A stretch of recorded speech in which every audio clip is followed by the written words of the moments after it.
भले देके जात बानी तहरा के धोखा, बाकी खा के जई हो जानो लिट्टी जरे चोखा। भले देके जात बानी तहरा के धोखा, बाकी खा के जई हो जानो लिट्टी जरे चोखा।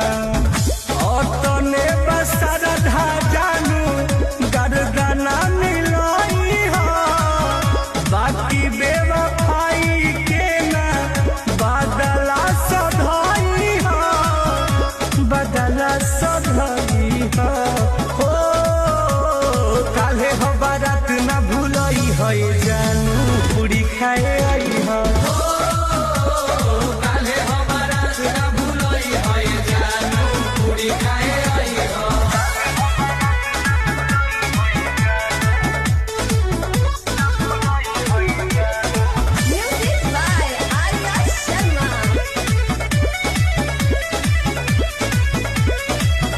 गोइल नहीं खटिल का हमारा चलल हपा।